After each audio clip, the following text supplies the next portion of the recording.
मिल्खा सिंह आज तक भारत के सबसे प्रसिद्ध और सम्मानित धावक हैं।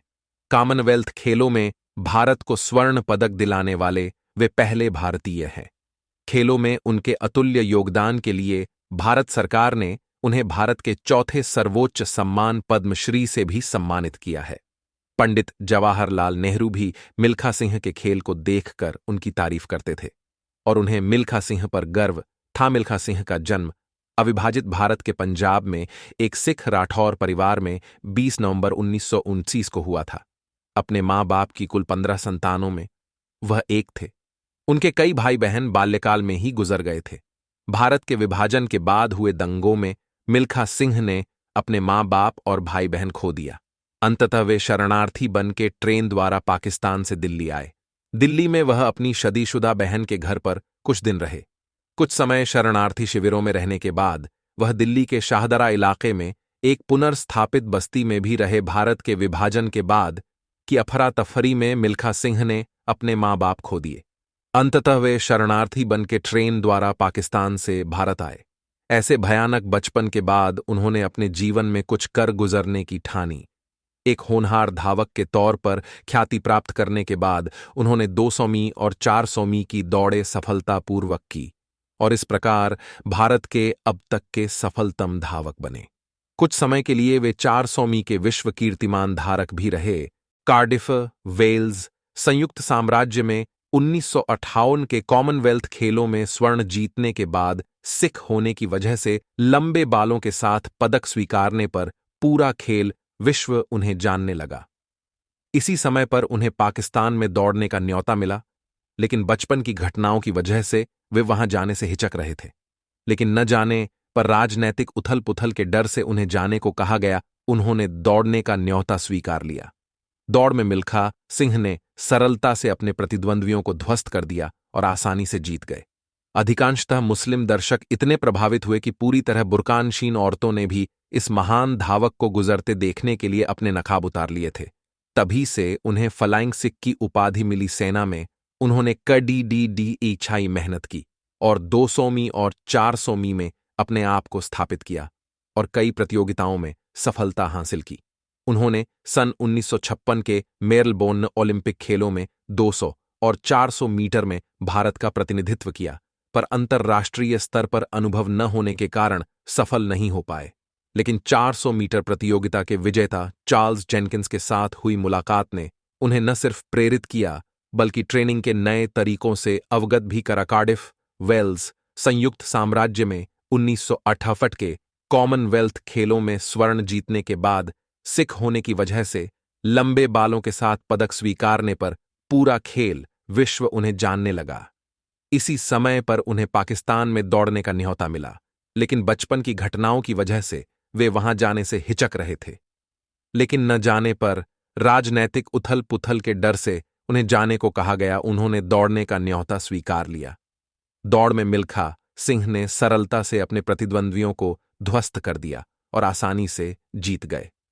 अधिकांशतः मुस्लिम दर्शक इतने प्रभावित हुए कि पूरी तरह बुर्कानशीन औरतों ने भी इस महान धावक को गुजरते देखने के लिए अपने नकाब उतार लिए थे। तभी से उन्हें फ्लाइंग सिख की उपाधि मिली। सेना में उन्होंने कड़ी मेहनत की और 200 मी और 400 मी में अपने आप को स्थापित किया और कई प्रतियोगिताओं में सफलता हासिल की। उन्होंने सन 1976 के मेलबोर्न ओलंपिक खेलों में 200 और 400 मीटर में भारत का प्रतिनिधित्व किया, पर अंतर्राष्ट्रीय स्तर पर अनुभव न होने के कारण सफल नहीं हो पाए। लेकिन 400 मीटर प्रतियोगिता के विजेता चार्ल्स जेनकिंस के साथ हुई मुलाकात ने उन्हें न सिर्फ प्रेरित किया बल्कि ट्रेनिंग के नए तरीकों से अवगत भी कराया। इसके बाद सन 1978 में कटक में आयोजित राष्ट्रीय खेलों में उन्होंने 200 मी और 400 मी प्रतियोगिता में राष्ट्रीय कीर्तिमान स्थापित किया और एशियन खेलों में भी इन दोनों प्रतियोगिताओं में स्वर्ण पदक हासिल किया।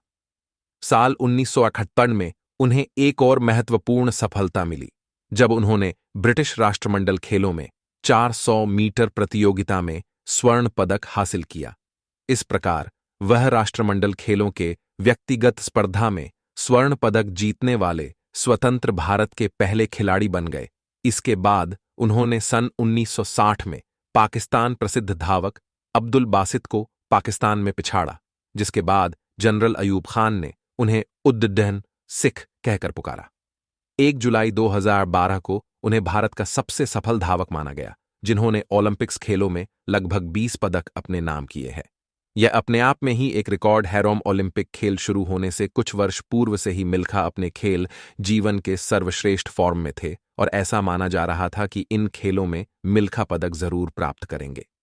रोम खेलों से कुछ समय पूर्व मिल्खा ने फ्रांस में 45.8 सेकंड्स का कीर्तिमान भी बनाया था। 400 में दौड़ DH में मिल्खा सिंह ने पूर्व ओलंपिक रिकॉर्ड तो जरूर तोद्धा पर चौथे स्थान के साथ पदक से वंचित रह गए। 250 मीटर की दूरी तक दौड़ DH में सबसे आगे रहने वाले मिल्खा ने एक ऐसी भूल कर दी जिसका पछतावा उन्हें आज भी है। उन्हें लगा कि वो अपने आप को अंत तक उसी गति पर शायद नहीं रख पाएंगे और पीछे मुद्दा कर अपने प्रतिद्वंदियों को देखने लगे, जिसका खामियाजा उन्हें भुगतना पद्दा, और वह धावक जिससे स्वर्ण की आशा थी, कांस्य भी नहीं जीत पाया। मिल्खा को आज तक उस बात का मलाल है। इस असफलता से सिंह इतने निराश हुए कि उन्होंने दौड़ DH से संन्यास लेने का मन बना लिया, पर बहुत समझाने के बाद मैदान में फिर वापसी की मिल्खा ने कहा कि 1947 में विभाजन के वक्त उनके परिवार के सदस्यों की उनकी आंखों के सामने ही हत्या कर दी गई। वह उस दौरान 16 वर्ष के थे। उन्होंने कहा, हम अपना गांव गोविंदपुरा, आज के पाकिस्तानी पंजाब में मुजफ्फरगढ़ शहर से कुछ दूर पर बसा गांव, नहीं छोड़ना चाहते थे। जब हमने विरोध किया तो इसका अंजाम विभाजन के कुरूप सत्य के रूप में हमें भुगतना पड़ा। चारों तरफ खून खराबा था। उस वक्त मैं पहली बार रोया था। उन्होंने कहा कि विभाजन के बाद जब वह दिल्ली पहुंचे तो पुरानी दिल्ली रेलवे स्टेशन पर उन्होंने कई शव देखे। उनके पास खाने के लिए खाना और रहने के लिए छत नहीं थी।